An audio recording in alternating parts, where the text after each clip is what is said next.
right, hello, welcome to JankTech.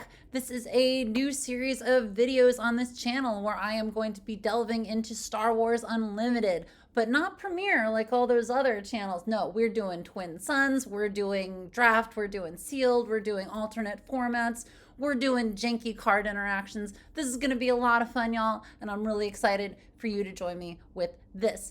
So this video is about Twin Suns. What is it? Why is it fun? Why should you be playing it?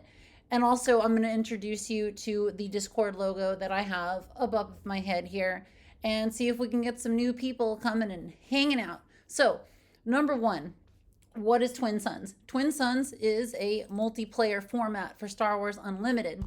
So most people have been playing the Premier format for this game, which is a 50-card deck, 3 copies of any given card in there, 1 leader, 1 base. Twin Suns flips this format on its head. For right now, it's still 50 cards, but it's going to be 80 cards soon with the introduction of set 4, Jump to Lightspeed. I'm going to have another video coming out on my thoughts on how I think Twin Suns is going to be even cooler when that happens. But for now, what is Twin Suns? So the deck size might be the same for now, but you have 2 leaders instead of 1 and a base. Those leaders have to share either the heroic or the villain aspect. Everything else is the same with deck building, except you can only have 1 copy of any card in the deck. Why is this cool? There are so many neat ways of interacting cards between each other when you have 2 leaders. Let's say, for example, we go with the classic combo of Krennic and Grand Inquisitor.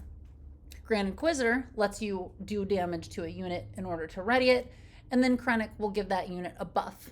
Another extremely classic combo at this point is Jabba and Bosk. Jabba can give a unit a bounty, and then Bosk can ping that unit that has a bounty. Another cool one from the newest set, Twilight of the Republic, is Quinlan and Mace. You play a unit, exhaust Quinlan, do damage to it. If Quinlan's on his flip side, your odds of being able to damage a unit are even better. And then you can pay 1 with Mace, do even more damage to that unit. And if it's time to flip Mace, well then, bam, Mace is going to be erasing a ton of stuff. So what else is different with Twin Suns? It's not just that. In regular Star Wars Unlimited and Premiere, you can take a regular pass action whenever you want. You don't have to change the board state every round. Twin Suns, not so much. You always have to do something to change the board state. You cannot pass until you have no other actions on your turn. This means that there's a lot more usage of leader abilities that involve exhausting.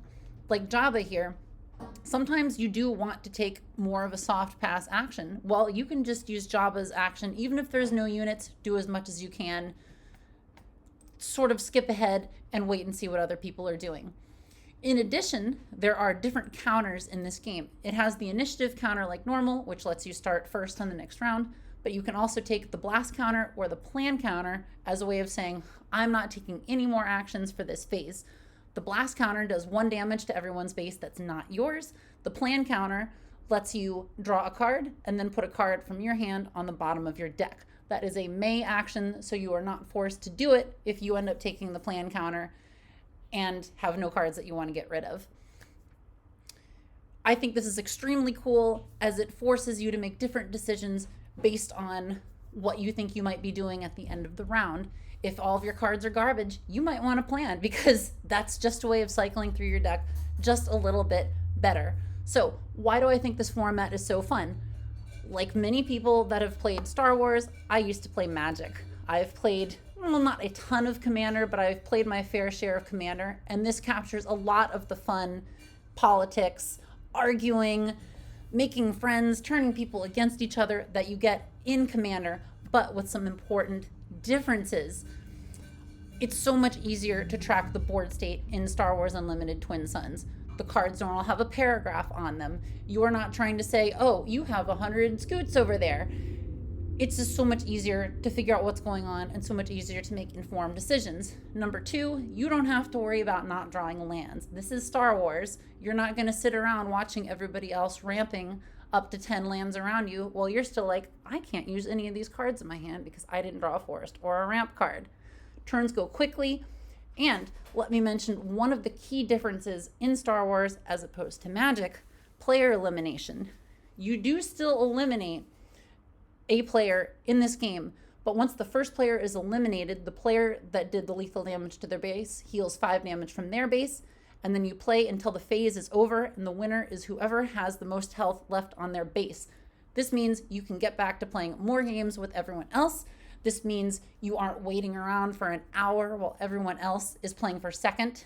It's awesome. I also think this is a more accessible format than Magic the Gathering, and a more accessible format than Premier Star Wars Unlimited. Magic the Gathering, obviously, there's 30 plus years of cards, thousands of cards to go from. Star Wars, we're going to be going into set 4. There's roughly 250, 260 cards per set, so that's not that many cards to have to think about when you're constructing a deck. And since you can only have one of each card in this, you don't have to worry about, oh, I can't afford 3 copies of Luke Skywalker, who is, I don't know, a $40, $50 card. I can't afford 3 copies of the Cad Bane unit, so forth and so on. If you get lucky and you pull one good legendary, that could be all you need in order to supplement everything else that you have going on.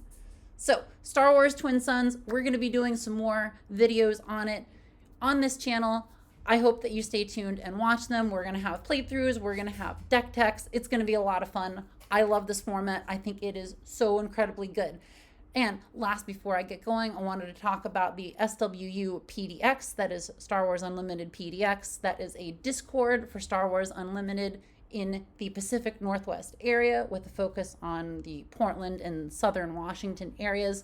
Lots of cool places to look at on there. We've got previews, we've got local events, we've got deck building strategies, people just wanting to talk about the game and get super hyped. So if you're interested in talking about people that are just as excited about Star Wars Unlimited as we are, check out that Discord. I'm going to put a link in the description where you can get involved in that.